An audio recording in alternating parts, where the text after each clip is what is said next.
uma ótima noite para você que acompanha a nossa programação. Seja muito bem-vindo a mais uma edição daquele que, sem dúvida nenhuma, é o melhor debate teológico da televisão brasileira.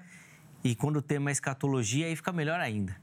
Então fica ligadinho aí que hoje nós vamos falar muito sobre grande tribulação, arrebatamento, papel da igreja, toda essa situação. Tenho certeza que você vai aprender demais.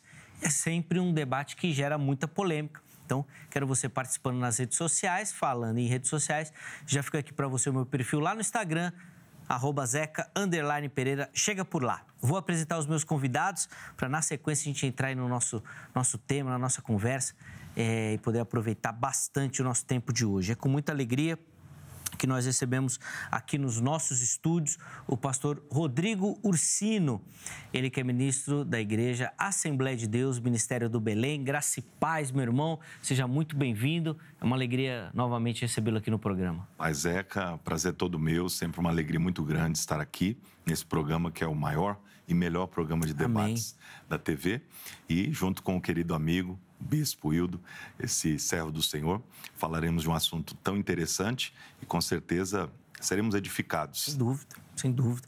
E nós vamos falar daquilo que vocês queriam tanto, né? Porque no outro programa você estava falando só do arrebatamento. Verdade. Então, agora vocês vão falar de arrebatamento, não vai ter filtro. Mas antes, vou pedir as informações da igreja. Pastor, por favor. A nossa igreja fica ali na Rua Jacob, 511, Assembleia de Deus, Ministério do Belém, que é pastoreada pelo ilustre, nobre amigo, pastor Wellington Júnior, que é o presidente da CGADB, nosso pastor ali em Guarulhos. E os irmãos são convidados para estar conosco. Os cultos lá são quarta, sexta e domingos. Quartas, sextas e domingos. E o nosso curso teológico, que é o da FAESP, a Faculdade Evangélica de São Paulo, que tem os seus braços em todos os nossos setores. Eu estou ali como coordenador. São as quintas e sextas-feiras na nossa sede e em outras congregações também aos sábados e às sextas-feiras. Então, os irmãos podem entrar lá no nosso Instagram da FAESP, que é FAESP Est Guarulhos, faesp.est Guarulhos, e ter todas as informações ali para poder assistir uma aula gratuita conosco. Vai ser um prazer recebê-lo. Ser benção e certeza que vai edificar a sua vida também. E não duvido que logo você vai fazer parte do grupo de alunos também da FAESP. Pastor Rodrigo, rapidinho, vamos falar dos materiais que o irmão trouxe aqui. Vamos começar com esse daqui, ó. Pregando com Excelência. Sim, Zeca, esse livro é um livro que tem abençoado muita gente no Brasil inteiro, por onde eu tenho passado, tenho levado, os irmãos têm adquirido e lido e sido transformados. É um Pregando com Excelência, é uma introdução à pregação, é um livro bem didático, bem simples de você ler e compreender. O prefácio do querido amigo pastor reverendo Napoleão Falcão, que foi um dos maiores, hoje ainda um dos maiores pregadores aí do Brasil, e teve uma grande influência no meu ministério. Então, nesse livro eu falo sobre diversas questões relacionadas à pregação, desde a interpretação das figuras de linguagem da Bíblia até a aplicação da palavra de Deus. Eu começo esse livro, Zeca, falando sobre os 4 verbos da pregação. Toda pregação precisa ter 4 verbos: ler, interpretar, explicar e aplicar. Se faltar um deles, vai faltar alguma coisa na pregação e ela não vai ser eficaz como deveria. Então, esse livro tem abençoado muita gente. Você que não prega, vai passar a pregar, e quem já prega, vai pregar melhor ainda. Inclusive, coloquei aqui, abrindo aqui, cuidados com a voz. Então, questões bem práticas aqui, ó, vale... Comunicação. Isso, vale muito a pena. Curso de formação para educadores cristãos. Esse livro é um livro fantástico também na área da educação cristã. É um curso de formação continuada, o próprio nome já está dizendo, para aqueles que são professores, educadores cristãos, que trabalham na área teológica da igreja, na área da escola bíblica dominical, como nós, assembleanos, temos visto acontecer. E você, ao ler esse livro, vai aprender muitas coisas importantíssimas, desde liderança até a estruturação da escola dominical, a exegese, hermenêutica, a interpretação bíblica, questões de inteligência emocional e outras. Então, são teólogos lá da nossa igreja, o professor Robson é um deles, que sempre vem aqui, que fizeram esse compêndio. O pastor John foi um dos organizadores, com a professora Thaís, e foi publicado pela CPAD. Então, que Deus abençoe os nossos irmãos que contribuíram nesse trabalho. Bom, para a gente encerrar, Teologia das Cartas Paulinas. Teologia das Cartas Paulinas, uma exposição luso-brasileira, portanto, teólogos portugueses e brasileiros, doutores e mestres, que escreveram a teologia das 13 cartas de Paulo. Eu tive o privilégio de fazer parte e ser um dos autores. Então, essa obra tem sido uma bênção, quase 700 páginas, Zeca. Isso. Muito conteúdo teológico. Não comentando as cartas, mas expondo de maneira muito didática e profunda. São compilações de artigos científicos, é bom deixar isso claro, sobre a teologia das cartas paulinas. Então, quem quiser adquirir, é só entrar no link lá da bio do nosso Instagram, rodrigo.ursino, não sei se dá para colocar ele na tela. Sim, Rodrigo.ursino, URCCINO, e lá no link da bio você vai ser transferido para o contato de vendas.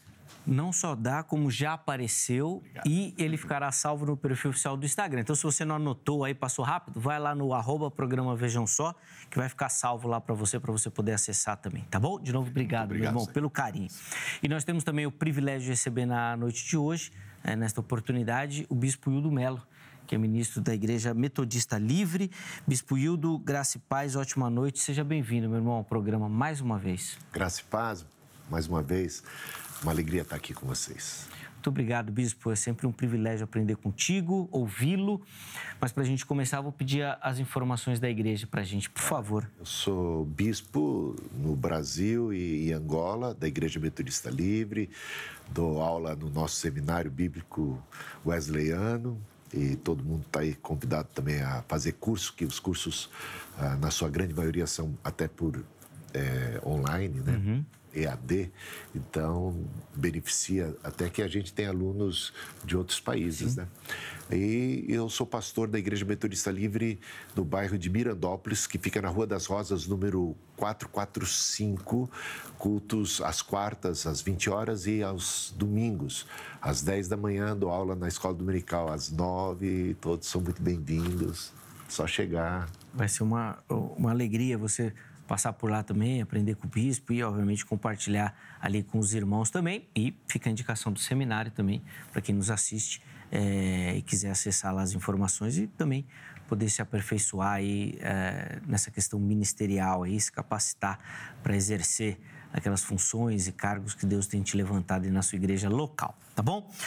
Os contatos dos convidados vão ficar disponíveis lá no nosso perfil oficial do Instagram, @programa Vejam Só. Chega por lá. Bom, o tema que nós vamos tratar hoje é o seguinte, a pergunta tema do programa: a igreja atravessará a grande tribulação?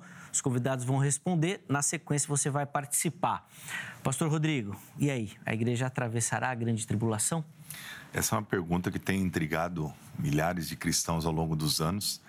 É uma pergunta extremamente importante e que, na minha visão, ela pode ser respondida a partir do estudo minucioso das profecias, dizendo que é impossível que a igreja passe pela grande tribulação, tendo em vista que o arrebatamento só pode ter sentido, só pode ter relevância se ele for pré-tribulacional. Se ele for após a tribulação, a gente vai esvaziar toda a beleza do arrebatamento e vai dizer que o arrebatamento é apenas um acontecimento qualquer na história da igreja, diferentemente do que a Bíblia nos apresenta, que é a gloriosa esperança do crente. Então, o arrebatamento é algo extraordinário, é aquilo que nós aguardamos, que ansiamos com muita veemência. Então, para que o arrebatamento aconteça e ele tenha sentido de acontecer, ele precisa ser antes da tribulação. Caso contrário, a igreja, sendo arrebatada após os acontecimentos de juízo que Deus há de derramar sobre a terra, eu não vejo o porquê dela ser retirada depois que tudo isso aconteceu. Mas antes, sim. Se ela for retirada antes, Deus guardando, livrando-a da grande tribulação, aí sim a gente tem uma coerência no acontecimento do arrebatamento. Porque tudo que Deus faz com um propósito, Zeca. Então, acredito que os nossos ouvintes e os nossos telespectadores que estão aí nos acompanhando acreditam no que eu estou dizendo aqui também. Que Deus não faria algo como o arrebatamento ser tão relevante nas Escrituras, mas para a visão pós-tribulacionista ser algo tão insignificante, porque o arrebatamento perde todo o seu sentido, a sua força, a sua pujança, se ele não for antes da tribulação. Não tem sentido, então, o espírito do arrebatamento? A gente vai ter tempo aqui para poder responder isso com bastante tranquilidade. Olha, a primeira coisa que eu quero observar é que essa questão, ela não existia 200 anos atrás. Só para você ter uma ideia. Em toda a história da igreja, isso nunca foi uma questão.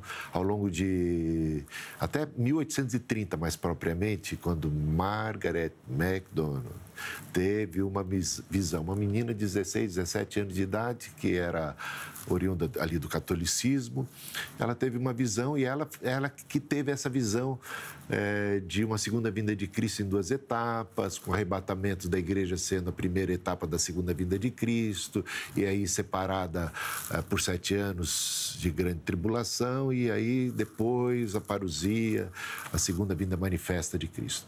Então, essa história, isso surgiu de uma visão. Ninguém, tendo apenas as Escrituras Sagradas ao longo de todos aqueles séculos e mais séculos e séculos da igreja, chegou a essa conclusão, porque isso não está na Bíblia. Não existe um único versículo na Bíblia.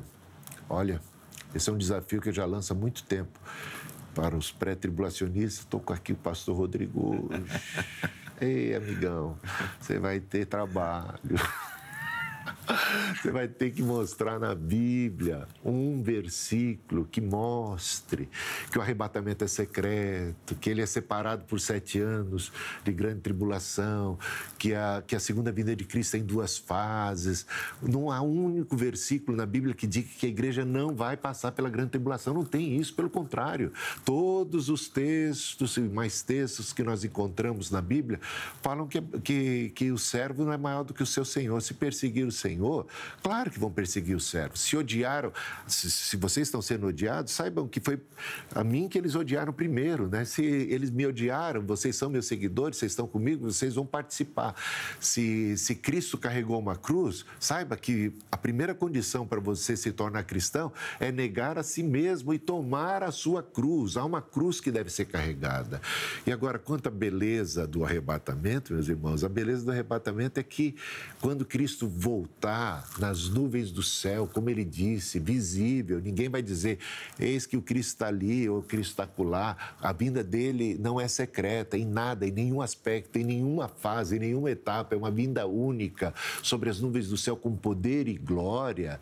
Ele enviará os seus anjos que vão reunir os seus escolhidos, os mortos em Cristo ressuscitarão, e a ressurreição se dá no último dia e não 7 anos antes do último dia ou 1000 anos antes do último dia. É no último dia, a ressurreição do último dia. O último dia é o dia da vinda de Cristo, que põe fim à era presente. Então, haverá o arrebatamento, os que estiverem vivos, eles serão transformados. Os mortos em Cristo, com corpos glorificados, nós receberemos, que estivermos vivos, receberemos a transformação do nosso corpo, um corpo incorruptível, e juntos com os mortos ressuscitados, nós subiremos ao encontro do Senhor como uma comitiva de boas-vindas, porque o Senhor há de regressar.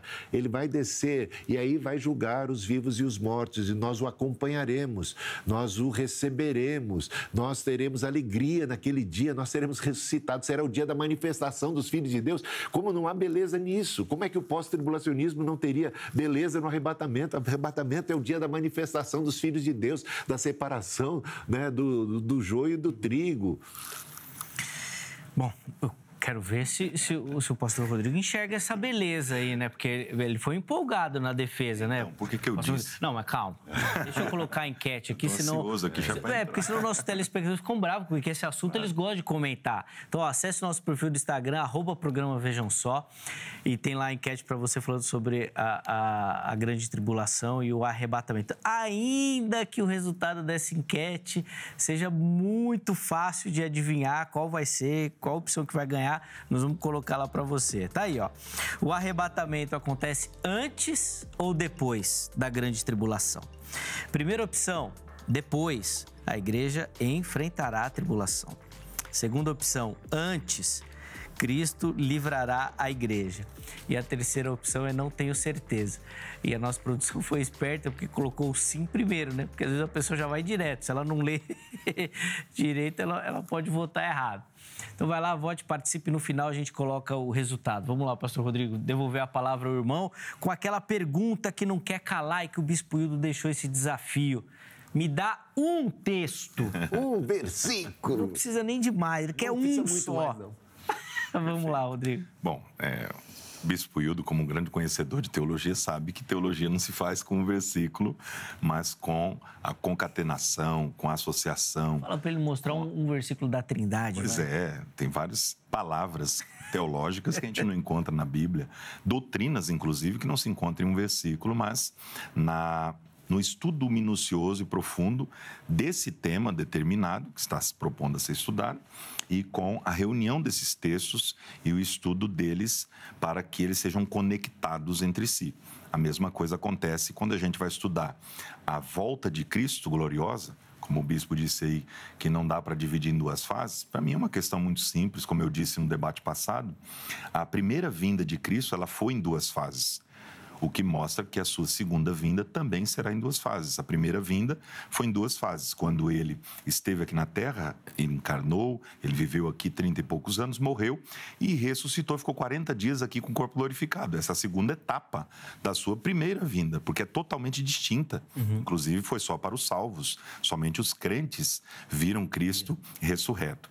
Outra coisa importante é a gente separar, porque se a gente não separa, Zeca, a vinda de Cristo, a segunda, em duas etapas, a gente vai ter problemas para conectar e para juntar e interpretar corretamente alguns acontecimentos proféticos que estão relacionados a essa vinda. Por exemplo, se o arrebatamento não acontece antes da tribulação, e a Bíblia diz lá em Zacarias, capítulo 14, versículo 4, se eu não me engano, que ele volta na sua vinda gloriosa, que a gente acredita que vai ser após a tribulação, e ele pisa no Monte das Oliveiras, ou seja, ele vem para a terra.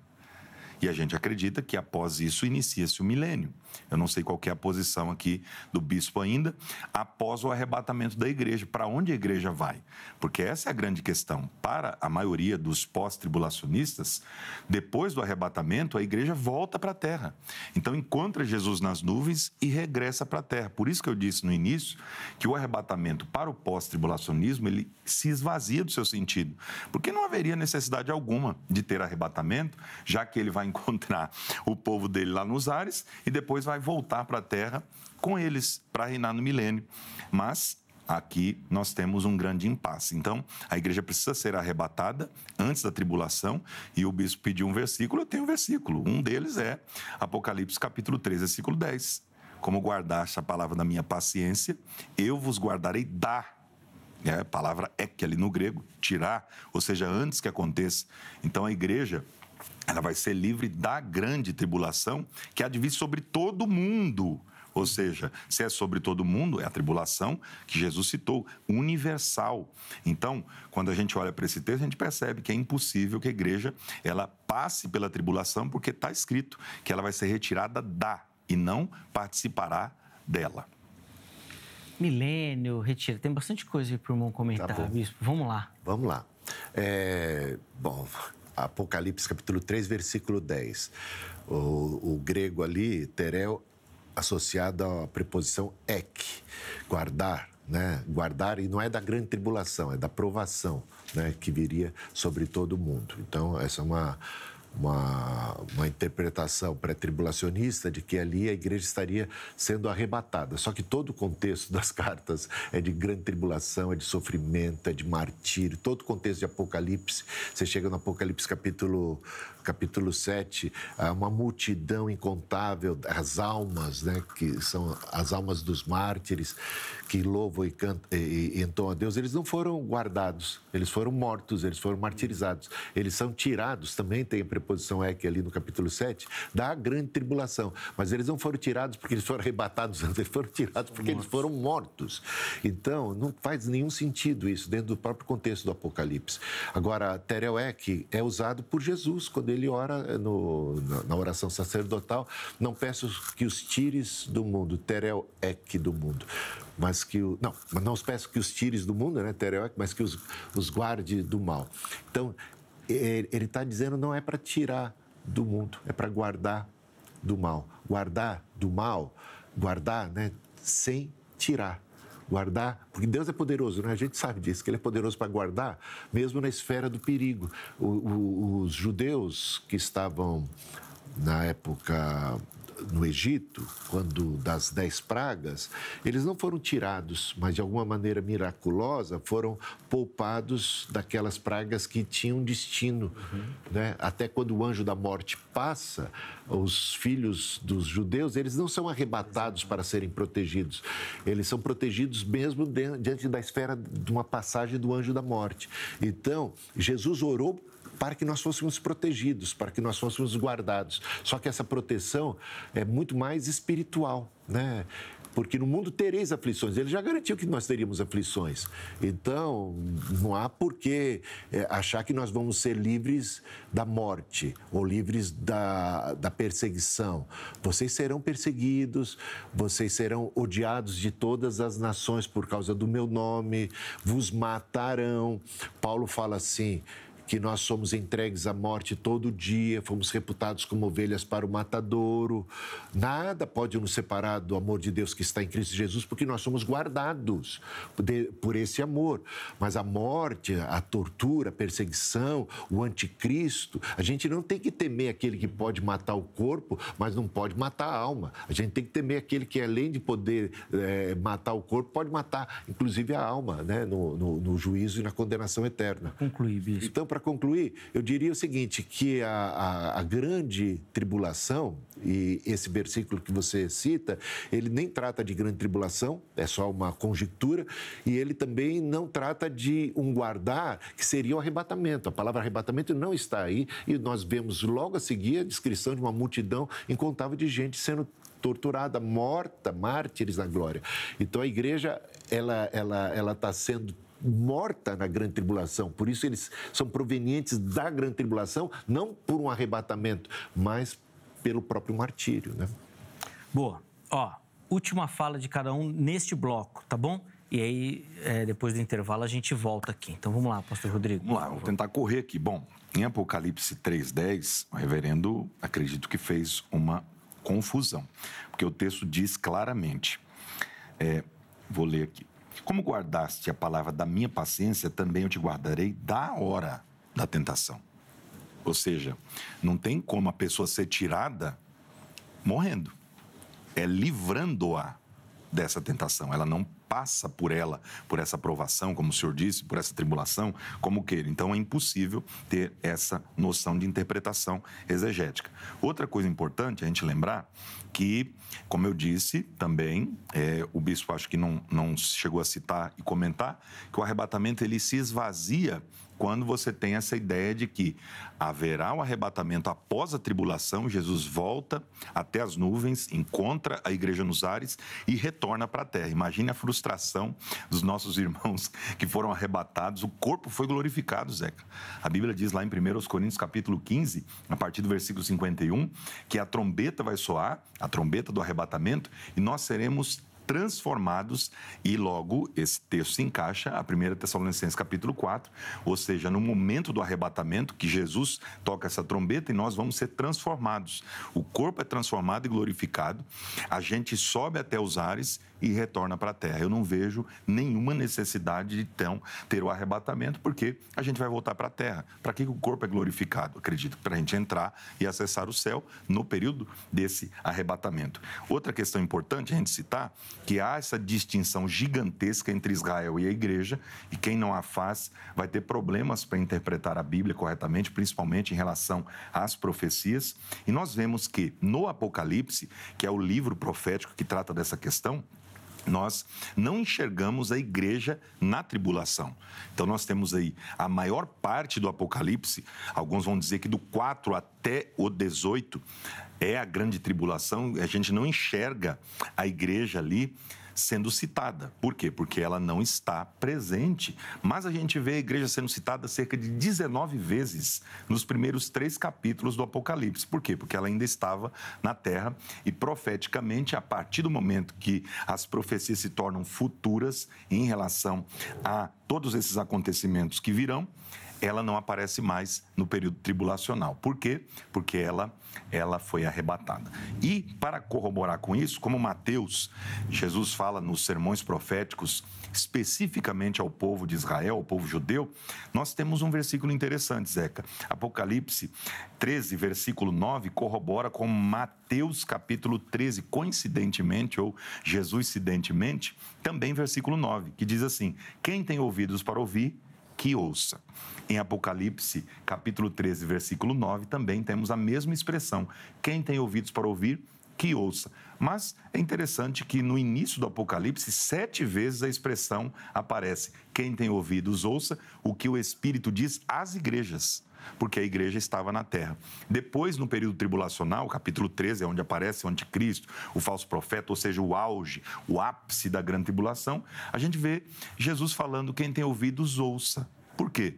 Não diz aqueles que estão na igreja. Porque ele não fala para a igreja, porque ele não fala o que o Espírito diz às igrejas ou à igreja, como queiram, porque ela não está presente. Então, esse é um dos indícios fortíssimos para a gente acreditar que a igreja não passa pela tribulação.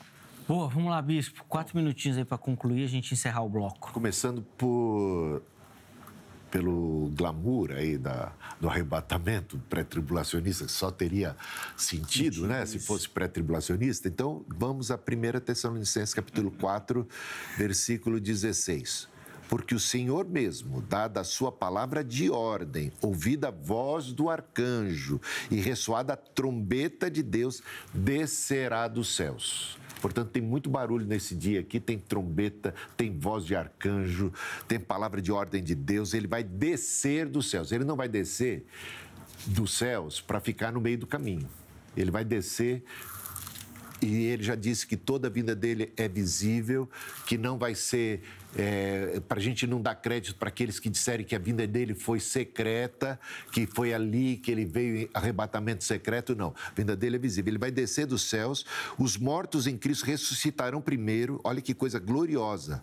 Depois nós mesmos, os que ficarmos, seremos arrebatados juntamente com eles entre as nuvens, seremos arrebatados entre as nuvens para o encontro com o Senhor. Essa palavra encontro, se eu não me engano, se não me falha a memória, apântesis, que é a palavra que era utilizada exatamente para quando da parousia dos reis depois de batalhas, é a palavra que era usada para o encontro dos nobres da cidade que iam até o encontro. O rei está chegando, gente. Ele está lá, então ele foi avistado, ele está chegando. Então, os nobres da cidade saíam, um comitê de boas-vindas com as pessoas mais nobres, destacadas. É o dia da manifestação desses próprios nobres que iam ao encontro do seu rei, do retorno do rei vitorioso, que vinha com o seu despojo, que vinha acompanhado do seu exército. Eles o encontravam no meio da estrada, no meio do caminho, e o acompanhavam de volta. Essa palavra. Por isso é usada essa mesma palavra, Rodrigo. Então, que coisa gloriosa, que honra. É o dia da manifestação dos filhos de Deus, porque naquele dia haverá uma separação. Os mortos, todos os mortos ressuscitarão, mas apenas... Por que todos os mortos ressuscitarão? Porque todo olho verá, até mesmo aqueles que o traspassaram. Só que haverá uma distinção entre os mortos. Uns ressuscitam para o juízo condenatório, outros ressuscitam para a vida eterna, recebem corpos glorificados. E junto com os salvos que são transformados, são arrebatados, encontram como comitiva de boas-vindas o Senhor que está descendo, que veio para ficar, que veio para julgar os vivos e os mortos. O acompanhamos e fazemos parte desse momento glorioso. Estaremos para sempre com o Senhor a partir desse momento. E seria uma antítese o Senhor vir, retornar, nos dar um corpo glorificado, e em vez da gente ir para Nova Jerusalém, a gente fica 1000 anos aqui, ainda tendo que aguentar aqueles, seja lá quem for que vai estar aí, né? Porque só tem 2 grupos, gente, só tem 2 grupos de salvos, isso já é o problema, a questão do milênio. Só tem 2 grupos de pessoas por ocasião da segunda vinda de Cristo, os salvos e os perdidos. Então, os salvos a gente sabe, são arrebatados, que recebem corpos glorificados. Para concluir, bispo. Então, agora, quanto ao Apocalipse capítulo 3, todo o contexto das cartas do Apocalipse, todo o contexto é de uma igreja que está sendo perseguida, de uma igreja que está sofrendo, onde tem o trono de Satanás, eles estão sendo mortos, torturados e tudo mais. E aí você chega no capítulo 7 de Apocalipse, né, porque só ia até o 4, e no capítulo 7 que fala daquela multidão de mártires, né, que são os provenientes da grande tribulação, que alvejaram as suas vestiduras do sangue do Cordeiro, razão porque se encontram diante de Deus e são consolados. Eles têm suas lágrimas enxugadas ali no céu, mas eles foram mártires nessa grande tribulação. É gente de toda tribo, língua, povo e nação. No próximo bloco, o pastor Rodrigo vai começar, então, no capítulo 7, que o bispo Hildo falou que você está querendo fugir do 7, está parando no 4. Ele fugiu, ele não respondeu ainda, mas vamos lá. Então, eu não sei o que eu não respondi aí, depois me diz que então eu quero tem mais responder. resposta que ficar aí, mas vamos para o intervalo. É tanta coisa, né, que a gente esquece de algo. Vamos para o intervalo, é rápido. Ó, antes do intervalo, o telefone da grade. Código 11 3115 0819. 11 3115 0819. Anota ou tira uma foto aí da tela e amanhã você liga para tirar todas as suas dúvidas e, quem sabe, fazer parte do time da grade, a Academia Teológica da Graça de Deus, que é parceira do Vejam Só, e nós indicamos para você. Além disso, redes sociais da HIT aqui, ó. Vem conhecer o nosso conteúdo, a nossa programação, tenho certeza que você vai se apaixonar e não vai mais abandonar. Na verdade, vai dar férias pro seu controle remoto, vai parar de ficar zapeando aí a TV para lá e para cá. Vamos pro intervalo, é rápido. Vejam Só vai, mas na sequência nós já estaremos de volta.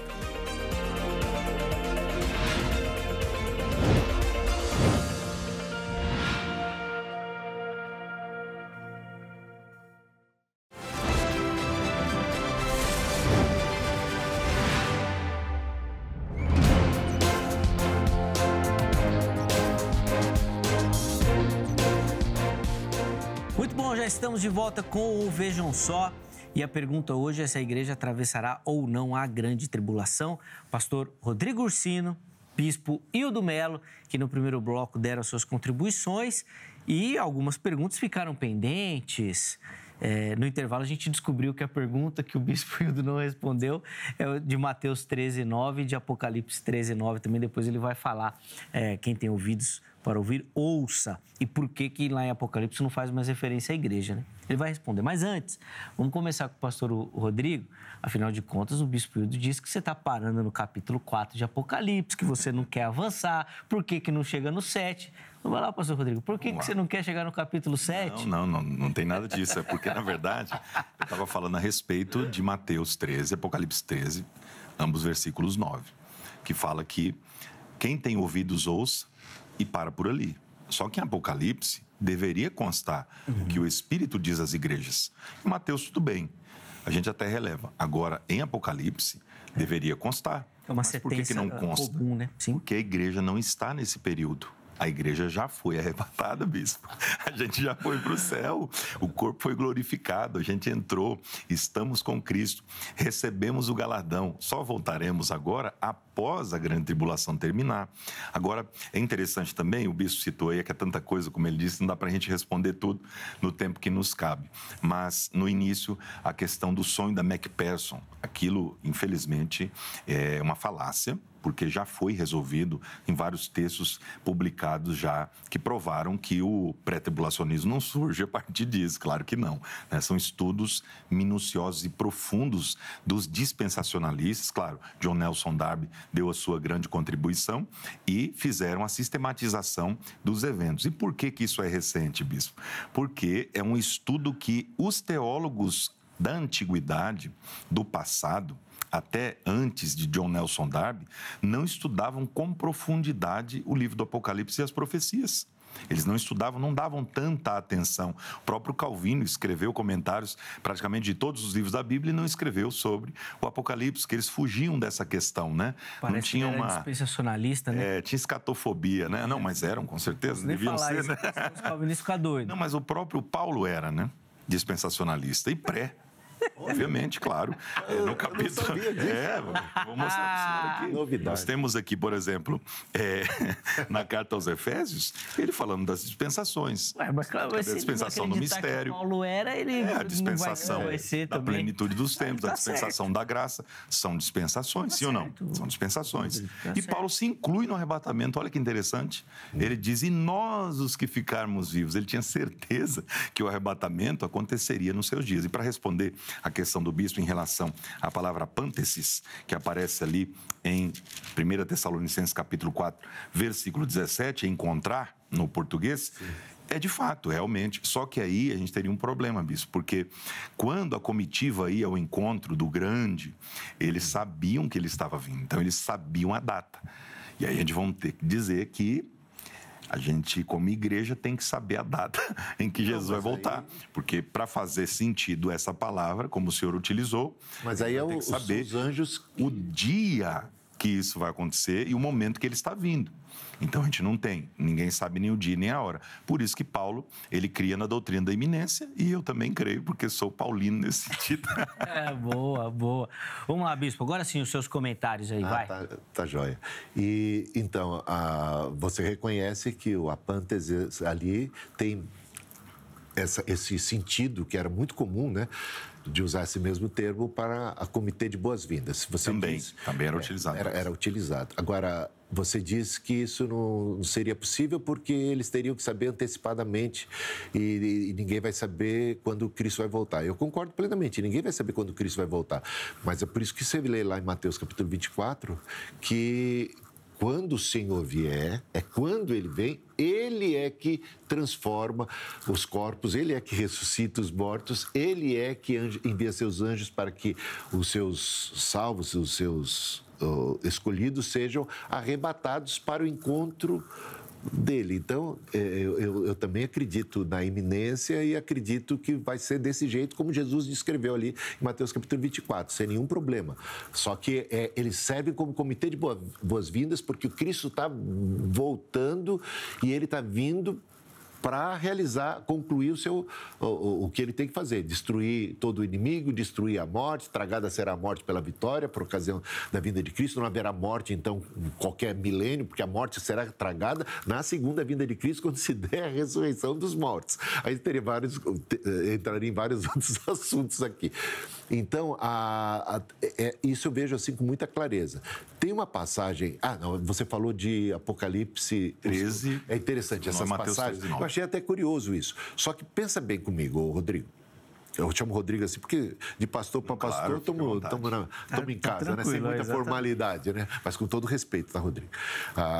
Pode me chamar de Hildo, na boa, eu até Didinho, que é meu apelido, tá? Excelentíssimo. Tem apelido. Excelentíssimo Dinho, sem nenhum demérito, né? Eu acho que é até bacana quando a gente troca essa ideia assim, em alto nível mesmo. Acho muito acho proveitoso. Aí, eu acho bacana que você tenha chamado a atenção para isso, acho que pode fazer até sentido para você, pode fazer sentido para outras pessoas. Olha, então isso aqui seria uma demonstração, uma evidência de que a igreja foi arrebatada, por isso já tem essa diferença. Bom, mas a questão é a seguinte, o Apocalipse foi escrito para quem? Para aquelas 7 igrejas. Em especial, há cartas para cada uma delas. No começo. Então, quando há cartas para cada uma delas, nesse contexto mais específico de cartas particulares, é dito isso. Quem tem ouvidos, ouça o que o Espírito diz à igreja, para essas cartas particulares. Agora, todo o contexto, todo o livro foi escrito para a igreja. Não foi... Quem é que vai ler? Quer dizer, é a igreja. Quem é que se interessa por Apocalipse? É a igreja. Quem tem ouvidos? É a igreja. Quem é que recebeu? É a igreja. Portanto, a igreja continua no cenário do começo ao fim. Então, eu responderia dessa forma. Agora, voltando aqui para uma... É liso, né? Mas é a igreja, não é? É a igreja que recebeu. Nós vamos dela a carta. Ele que vai avaliar a resposta, ele que vai avaliar. Vamos lá, bispo, um minutinho para concluir a sua fala. Em Lucas, capítulo 21, né? A gente tem ali a descrição também da tribulação, né, da grande tribulação. E a gente vê ali que os exércitos, quando vocês virem os exércitos... Então, fujam de Jerusalém, e você vai ver Marcos 13, Mateus 24. Então, todo o contexto de grande tribulação de Mateus, Marcos e Lucas, ele é de caráter judaico e tem a ver com Jerusalém. E o jeito do povo de Deus escapar foi o jeito que Jesus disse, fujam, e não, vocês vão ser arrebatados, não se preocupem, eu vou arrebatar vocês. Ele falou, fujam, entendeu? Fujam. Se é arrebatamento, então não precisava fugir. Fugir para quê? Se eu vou ser arrebatado antes da manifestação desse Nico, antes dessa grande tribulação. Então, fujam, porque isso não é para vocês. Isso aqui é a manifestação do justo juízo de Deus, da ira de Deus contra Jerusalém. E aí Jerusalém é que sofreu toda aquela angústia. E é uma grande tribulação de que fala já Apocalipse capítulo 7, que a gente vê lá o mesmo termo, ela já tem um caráter universal. Não diz respeito a um povo, diz respeito a pessoas de todos os povos, tribos, línguas e nações. E é porque seguem e amam a Cristo. Então, seriam características distintas. Boa. Meus irmãos, é até constrangedor falar isso, que o nosso tempo já vai caminhando para o final. Acredito. Então, já vou pedir as considerações finais, a conclusão também, para que ambos falem com tempo e ainda dê tempo da gente colocar o resultado da nossa enquete. Então, 4 minutos para cada um, para a gente concluir, finalizar aí. Mas também sempre tem a oportunidade de a gente fazer um novo debate também, né? É só arrumar a agenda de vocês aí. Vamos lá, pastor Rodrigo. Seria interessante, porque o bispo citou a questão do pós-arrebatamento, como a igreja indo para Nova Jerusalém, diretamente. Ou seja, após a tribulação. Então, pelo que eu entendi, o bispo é a milenista. Então, o milênio não é literal. Não. Então, a gente já teria um debate gigantesco já pode aqui, colocar esse debate também. O milênio tem que ser literal, não tem como a gente dizer que ele é algo não literal, pelos textos bíblicos, pelos acontecimentos que eles implicam em ter. Então, bom, mas deixei isso para outro debate, né? Bom, a gente tem aqui alguns pontos, Zeca, só para a gente finalizar, infelizmente o tempo é curto, né? Teria muita coisa para a gente falar a respeito disso, mas a vinda do Senhor ela é em 2 fases, nós entendemos assim, isso sem nenhuma dificuldade, porque o texto bíblico nos apresenta essas informações de diversas maneiras, como eu falei no início. A primeira vinda de Cristo, ela teve as suas 2 fases, a segunda também terá as 2 fases, que são distintas em acontecimentos especiais, mas, como eu falei também, a palavra igreja não aparece no período tribulacional, porque ela foi arrebatada. Outra questão importante da gente destacar também é que se a igreja ela passa pela tribulação, a gente vai ter alguma incoerência, por exemplo, com o arrebatamento, quando eu disse lá de Zacarias capítulo 14. Não sei se o senhor crê que Jesus vai descer com a igreja até a terra depois que ela for arrebatada novamente para pisar no Monte das Oliveiras. Ou ele pisa e vai para as nuvens de novo. Problema. Eu não sei o que acontece, mas é uma questão a ser estudada também.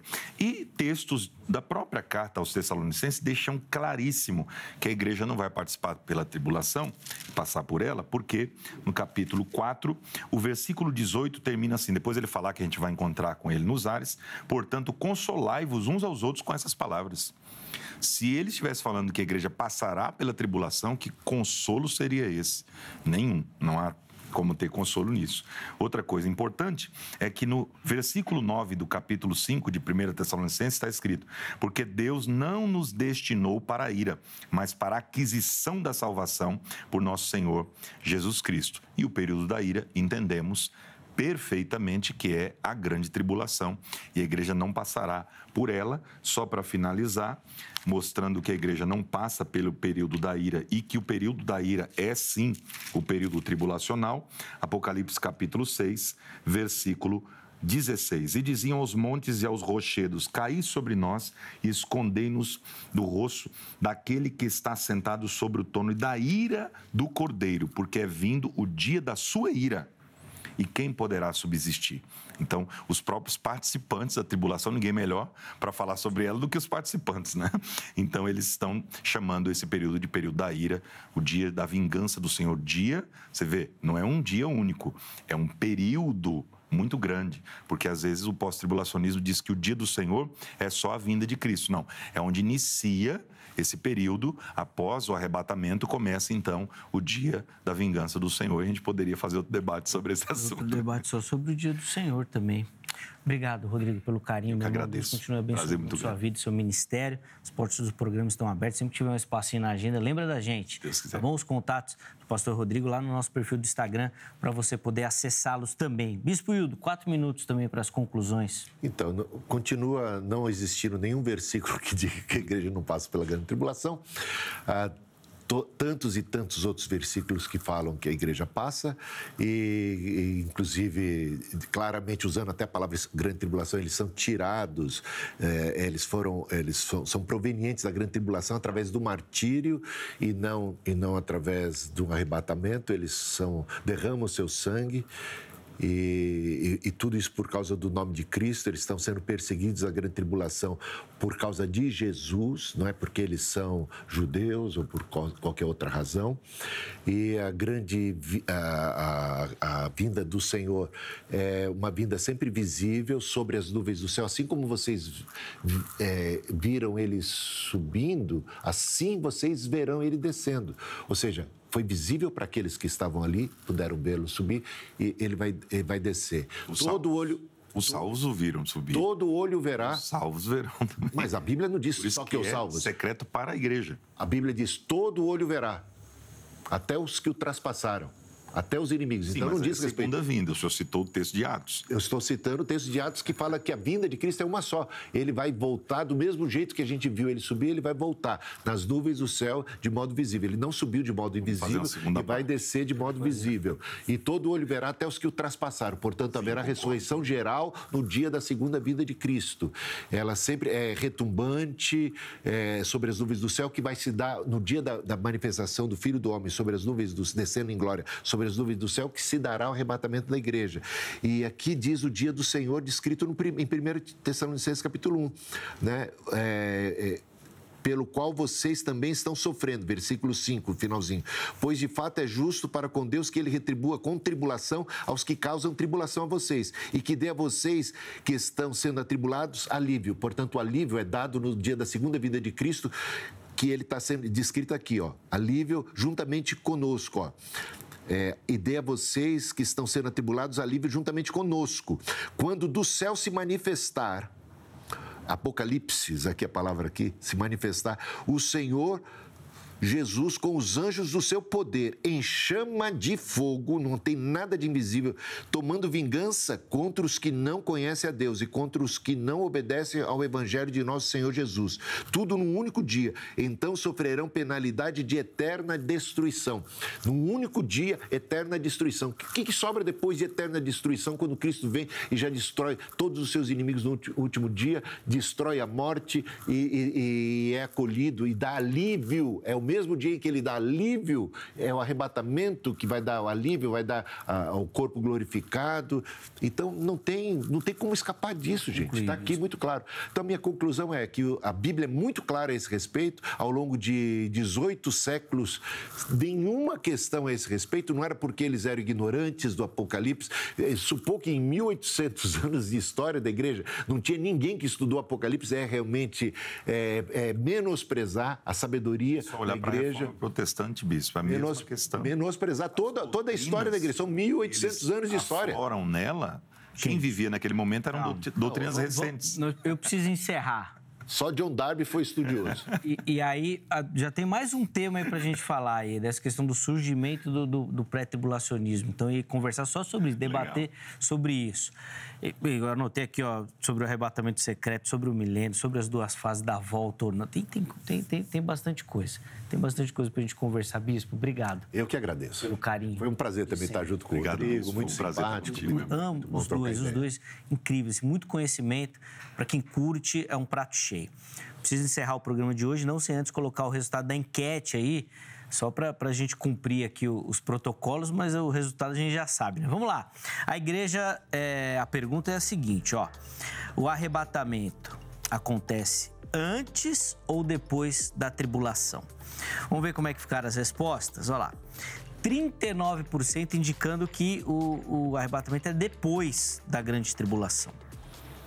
56%, né, a maioria, dizendo que antes, né, dizendo que Cristo livrará a igreja desse período. E 5% ainda em dúvida ou ainda com questionamentos. Quero agradecer demais a todo mundo que votou, que participou, dizer que o contato dos nossos convidados estão lá no nosso perfil oficial do Instagram, no @programa Vejam Só. Chega por lá. A edição de hoje fica por aqui. Amanhã, se Deus permitir, nós estaremos de volta. Agora você fica aí com mais uma edição do Jornal Toda Hora. Grande abraço e até a próxima!